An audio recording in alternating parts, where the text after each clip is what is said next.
Hello दोस्तों, नमस्कार। Anil strategy के यूट्यूब चैनल पे आप सभी मित्रों का स्वागत है। आइए दोस्तों, आगामी परीक्षा को देखते हुए रेलवे एनटीपीसी मेंस और रेलवे ग्रुप डी के लिए मैंने आपके लिए साइंस के क्वेश्चंस लाया है जो रसायन विज्ञान से संबंधित है। तो देर न करते हुए दोस्तों बात करते हैं कुछ इंपॉर्टेंट क्वेश्चंस की। आपको इस सीरीज़ में लगभग 160 क्वेश्चंस करवाए जाएंगे। तो जो आगामी एग्ज़ाम में आए हुए क्वेश्चंस हैं, तो दोस्तों बात करते हैं कुछ इंपॉर्टेंट क्वेश्चंस की। क्वेश्चंस पूछ रहा है, कण बोसान नाम का संबंध किस नाम से जाना जाता है। कण बोसान नाम का संबंध किस नाम से है, किनके नाम से है, ये क्वेश्चंस आपसे पूछ रहा है। तो ऑप्शन जो सही हो जाएगा एस.एन. बोस, यानी option B is right answer for this questions. Next question बात कर रहा है दोस्तों, कितने प्रकार की क्वांटम संख्याएँ होती हैं। तो क्वांटम संख्याएँ जैसा कि आप लोग को पता है दोस्तों 4 प्रकार से होती हैं। और ये कौन कौन सी होती हैं, तो पहले कौन सा है, प्रिंसिपल क्वांटम संख्या, ठीक है, प्रिंसिपल क्वांटम संख्या। दूसरा क्या है, एजीमुथल, जिसको हम कहते हैं द्विगिंसुई क्वांटम संख्या। तीसरा है चुंबकीय क्वांटम संख्या और चौथा है चक्रण क्वांटम संख्या। इस प्रकार आप लोग याद रखिएगा, पहला कौन सा है, प्रिंसिपल क्वांटम संख्या। दूसरा द्विगिंसुई क्वांटम संख्या। तीसरा चुंबकीय क्वांटम संख्या और चौथा स्पिन क्वांटम संख्या। इस प्रकार क्वांटम संख्याओं की संख्या कितनी हो जाएगी दोस्तों, 4 हो जाएंगी। तो इस प्रकार option D is right answer for this question. Next बात करते हैं, चक्रण क्वांटम संख्या के कितने मान संभव हो सकते हैं। तो चक्रण क्वांटम संख्या, जिसको हम स्पिन क्वांटम संख्या कहते हैं दोस्तों, उसके केवल 2 ही मान होते हैं, +-1/2। ठीक है, आप लोग अगर इंटर में पढ़े होंगे अच्छे से तो बिल्कुल आपको पता होगा चक्रम क्वांटम संख्या कितने प्रकार की होती हैं। तो 2 प्रकार की होती हैं, या तो प्लस में 2 और या तो माइनस में 2। ठीक है, तो इस प्रकार ऑप्शन कौन सा सही हो जाएगा, ए ऑप्शन सही हो जाएगा। नेक्स्ट बात करते हैं, अगला क्वेश्चन है, निम्नलिखित में से किस तत्व की परमाणुकता 1 होती है। यानी किस तत्व की परमाणुकता 1 होती है। तो इसमें ऑप्शन कौन सा सही है, गंधक सल्फर है, या ऑक्सीजन है, या क्लोरीन है, या आर्गन है। तो इस प्रकार ऑप्शन जो सही हो जाएगा आर्गन। आर्गन एक प्रकार की क्या है दोस्तों, एक प्रकार की इनर्ट गैस है, जिसको हम अक्रिय गैस के नाम से जाना जाता है। और आधुनिक आवर्त सारणी या मेंडलीव की आवर्त सारणी या मोजले की आवर्त सारणी में इनका स्थान 18वें ग्रुप में है। कौन सा, 18वें समूह में है। और 18वें समूह में, ठीक है, इनर्ट गैसें रखी गई हैं। क्यों, क्योंकि वो सभी इलेक्ट्रॉनिक विन्यास से परिपूर्ण हैं, वो स्टेबल हैं, इसलिए आर्गन डी ऑप्शन सही हो जाएगा। नेक्स्ट आगे कह रहा है, 52 ग्राम हीलियम में मोनो की संख्या कितनी होती है दोस्तों। तो 52 ग्राम हीलियम में मोनो की जो संख्या होती है दोस्तों, वो ऑप्शन बी सही हो जाएगा, यानी 13 होती है। ठीक है दोस्तों, 13 is right answer for this question. Next अगला क्वेश्चन कह रहा है, किसी तत्व की द्रव्यमान संख्या किससे संदर्भित की जाती है। मोस्ट इंपॉर्टेंट, कांस्टेबल 2018 में एक क्वेश्चन आया था। तो इसमें पूछ रहा है कि किसी तत्व की द्रव्यमान संख्या किससे संदर्भित की जाती है। प्रोटॉनों की संख्या से, न्यूट्रॉनों की संख्या की, प्रोटॉनों और न्यूट्रॉनों की संख्या से। तो इसका जो ऑप्शन सही हो जाएगा दोस्तों, वो सी सही हो जाएगा। कौन सा, प्रोटॉनों और न्यूट्रॉनों की संख्या को हम ऐड करते हैं तो द्रव्यमान संख्या निकलती है। ठीक है दोस्तों, अगला क्वेश्चन है 7वां, रासायनिक शास्त्र में कौन सी वस्तु है जिसे छोटे सरल रासायनिक वस्तुओं में विभाजित नहीं किया जा सकता है तथा वह एक प्रकार के अणुक्रमों से बनी होती है। तो ये कंपाउंड है, तत्व है, गैस है, या मिश्रण है। तो जो एलिमेंट्स होता है दोस्तों, एलिमेंट्स में ऐसे गुण पाए जाते हैं। तो इसका जो आंसर सही हो जाएगा, बी सही हो जाएगा, एलिमेंट्स यानी तत्व। ठीक है दोस्तों, नेक्स्ट अगला क्वेश्चन पूछ रहा है कि रसायन शास्त्र में उस मिश्रण को क्या कहते हैं जो समरूप हो तथा जिसके अवयवों को आसानी से पहचाना नहीं जा सकता है, उसे क्या कहते हैं। तो समरूप कहेंगे दोस्तों, क्या कहेंगे, समरूप, यानी option C is right answer for this question. Next अगला क्वेश्चन बोल रहा है, 9वां क्वेश्चन, किसी तत्व की परमाणु संख्या किससे संदर्भित की जाती है। तो परमाणु संख्या, इसके पहले भी मैंने बताया है, परमाणु संख्या बराबर होती है प्रोटॉनों की संख्या। ठीक है, तो ऑप्शन सही हो जाएगा ए, परमाणु संख्या इक्वल्स टू प्रोटॉनों की संख्या। ठीक है, तो इस प्रकार ऑप्शन जो इसका हो जाएगा, ए सही हो जाएगा। नेक्स्ट अगला क्वेश्चन बात करते हैं 10वां क्वेश्चन दोस्तों। मोस्ट इंपॉर्टेंट क्वेश्चंस मैं करवा रहा हूं, जो आपके आगामी एग्ज़ाम में आने वाले सारे क्वेश्चंस इसी से देखने को मिलेंगे। आप लोग इसको एक बार रिवाइज करके जाइएगा। किसी यौगिक में ऑक्सीजन की ऑक्सीकरण संख्या +2 है। तो इसमें कौन सा ऐसा यौगिक है जिसकी ऑक्सीजन की ऑक्सीकरण संख्या ठीक है, ऑक्सीडेशन संख्या कितना है, +2 है। तो इसका जो ऑप्शन सही हो जाएगा दोस्तों वो OF2 क्या हो जाएगा, OF2, यानी option D is right answer for this question. Next अगला क्वेश्चन है, किसी परमाणु के नाभिक में उपस्थित कण क्या होते हैं। तो सभी लोग जानते हैं दोस्तों परमाणु के नाभिक में कौन कौन सी चीज़ें होती हैं। तो ये परमाणु का नाभिक है, इसमें क्या होता है, न्यूट्रॉन प्लस प्रोटॉन, ठीक है, न्यूट्रॉन प्लस प्रोटॉन यानी 2 होते हैं और इलेक्ट्रॉन इसके चारों ओर भ्रमण करता रहता है। तो इस प्रकार ऑप्शन जो सही हो जाएगा वो सी सही हो जाएगा। नेक्स्ट अगला क्वेश्चन से बात करता है, द्विधनात्मक जिंक आयन जिनका द्रव्यमान संख्या 70 है में न्यूट्रॉनों की संख्या कितनी होगी। तो न्यूट्रॉनों की संख्या कितनी हो जाएगी दोस्तों, 40 हो जाएगी। इस प्रकार बी ऑप्शन सही हो जाएगा। नेक्स्ट अगला क्वेश्चन कह रहा है, 2 नाभिकों की त्रिज्याओं का अनुपात अगर 1:2 है तो इनकी द्रव्यमान संख्या का अनुपात कितना होगा। तो इनकी द्रव्यमान संख्या का अनुपात जो हो जाएगा दोस्तों वो 1:8 हो जाएगा, यानी 1:8 हो जाएगा। अगला क्वेश्चन बात करता है, क्वांटम संख्या जो किसी कक्षा में अंतरिक्ष में अभिविन्यास की दिशा को निर्दिष्ट करती है वो कौन सी होती है। तो चुंबकीय क्वांटम संख्या उसके अंतरिक्ष में अभिविन्यास को दिशा प्रदर्शित करती है। तो मैंने अभी बताया था क्वांटम संख्या 4 प्रकार की होती हैं, ठीक है। तो मुख्य क्वांटम संख्या जिसको हम प्रिंसिपल क्वांटम संख्या कहते हैं, ठीक है। उसके बाद चुंबकीय क्वांटम संख्या, फिर एक होती है एजीमुथल जिसको हम द्विगंशी क्वांटम संख्या कहते हैं, और एक प्रचक्रण यानी जिसको हम चक्रण क्वांटम संख्या कहते हैं। तो इसका ऑप्शन जो सही हो जाएगा दोस्तों, इसका ऑप्शन कौन सा सही हो जाएगा, चुंबकीय क्वांटम संख्या, यानी C option is right answer for this question. अगला क्वेश्चन बोल रहा है 15, नाभिक की खोज रदरफोर्ड ने किन कणों की सहायता से की थी। मोस्ट इंपॉर्टेंट क्वेश्चन है, अक्सर पूछ लिया जाता है कि नाभिक की खोज किसने की, तो आपका आंसर पता हो गया, रदरफोर्ड ने। और आपसे ये पूछ लिया है कि नाभिक की खोज रदरफोर्ड ने किन कणों की सहायता से की है, तो वो जो अल्फा कण होते हैं उन्हीं की कणों की सहायता से किया था, यानी अल्फा कण, यानी ए ऑप्शन सही हो जाएगा दोस्तों। नेक्स्ट अगला क्वेश्चन कह रहा है, परमाणु नाभिक के अवयव हैं, परमाणु के नाभिक जो हैं उनके अवयव कौन कौन से हैं ये आपसे पूछ रहा है। तो प्रोटॉन और न्यूट्रॉन होते हैं दोस्तों, प्रोटॉन और न्यूट्रॉनों की संख्या ही परमाणु नाभिक में पाई जाती है। परमाणु के नाभिक यानी ये जो परमाणु नाभिक है इसमें न्यूट्रॉन पाए जाते हैं और प्रोटॉन पाए जाते हैं दोस्तों, ठीक है।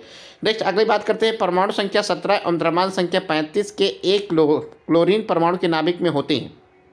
पूछ रहा है परमाणु संख्या 17 एवं द्रव्यमान संख्या 35 के एक क्लोरीन परमाणु के नाभिक में होते हैं 18 प्रोटॉन, 18 न्यूट्रॉन, 35 प्रोटॉन, 35 न्यूट्रॉन। तो इस प्रकार जो ऑप्शन सही हो जाएगा दोस्तों, ये ऑप्शन सही हो जाएगा। हम क्या निकाल देंगे, प्रोटॉनों की संख्या निकालेंगे। तो अगर हम 35 से 17 निकाल लेंगे, ठीक है, 35 से 17 निकाल देंगे तो कितना बचेगा, 18 बच जाएगा, यानी 18 न्यूट्रॉन हो जाएंगे, यानी बी ऑप्शन सही हो जाएगा।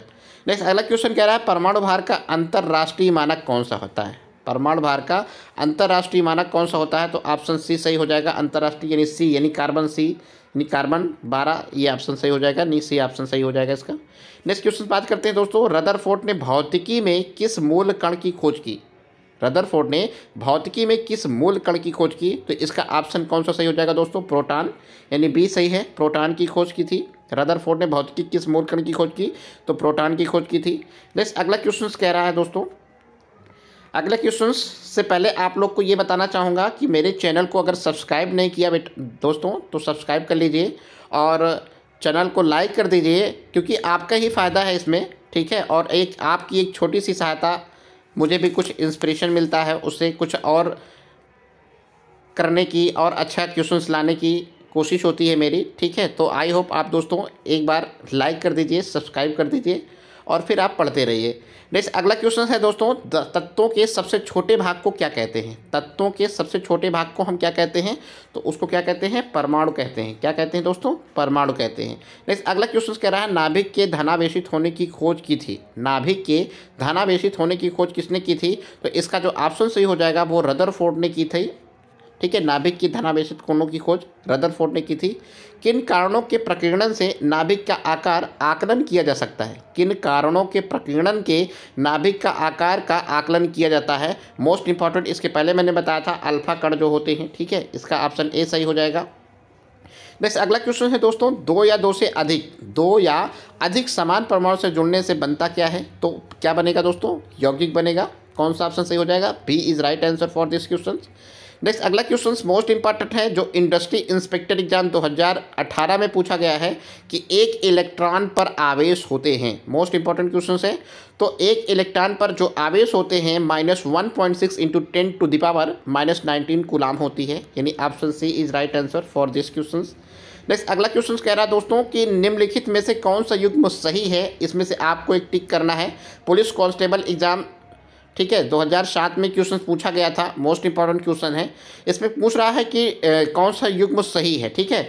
तो इसमें डीडीटी क्या रोगाणुनाशक होते हैं, एलएसडी विषाणुनाशक होते हैं, आरडीएस कीटनाशक होता है, या टीएनटी एक विस्फोटक होता है। तो इसका ऑप्शन कौन सा सही हो जाएगा दोस्तों, डी ऑप्शन सही हो जाएगा। टीएनटी जो होता है एक विस्फोटक पदार्थ होता है। तो इस प्रकार option C D is right answer for this question.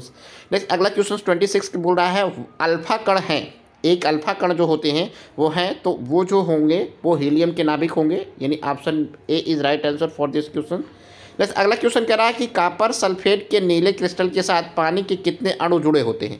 Copper sulphate के नीले क्रिस्टल के साथ पानी के कितने अणु जुड़े होते हों, तो इसका ऑप्शन जो सही हो जाएगा दोस्तों B option is right answer for this question. Next अगला क्वेश्चन कह रहा है छोटे से छोटे कण जो रासायनिक क्रिया में भाग लेता है वह क्या कहलाता है। तो छोटे से छोटे कण जो रासायनिक प्रक्रिया में भाग लेते हैं उसे हम परमाणु कहते हैं। क्या कहते हैं, परमाणु, जिसको मॉलिक्यूल कहते हैं, ठीक है।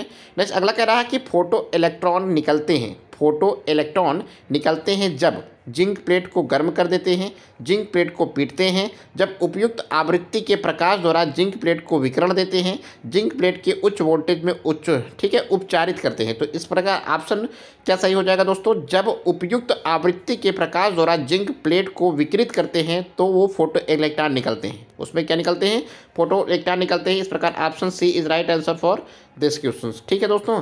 अगला क्वेश्चन की बात करते हैं। नेक्स्ट 30 क्वेश्चन है दोस्तों कि परमाणु, भारतीय परमाणु विज्ञान के पितामह किसे कहे जाते हैं। मोस्ट इंपॉर्टेंट पीजीटी, ठीक है, पीजीटी 2016 में क्वेश्चन पूछा था कि भारतीय परमाणु विज्ञान के पितामह किसे कहा जाता है, ठीक है। तो पिता के पिता कौन होंगे, पितामह होंगे। तो इसका जो ऑप्शन सही हो जाएगा दोस्तों वो होमी जहांगीर भाभा साहब हैं, ठीक है। इनको क्या कहा गया है कि भारतीय, ठीक है, क्या कहा गया दोस्तों, कहा गया है कि भारतीय परमाणु विज्ञान के पितामह कहा गया है। किनको पितामह की संज्ञा दी गई है, होमी जहांगीर भाभा जी को, ठीक है। इस प्रकार ऑप्शन इसका ए सही हो जाएगा। अगला क्वेश्चन है दोस्तों कैथोड किरण ट्यूब किसका भाग है। कैथोड किरण ट्यूब किसका भाग है, संयुक्त सूक्ष्मदर्शी का, रेडियोग्राफी का, टेलीविजन सेट का, या वन डे ग्राफ जनित का, ठीक है। तो इस प्रकार ऑप्शन जो सही हो जाएगा दोस्तों वो टेलीविजन सेट का, यानी option C is right answer for this question.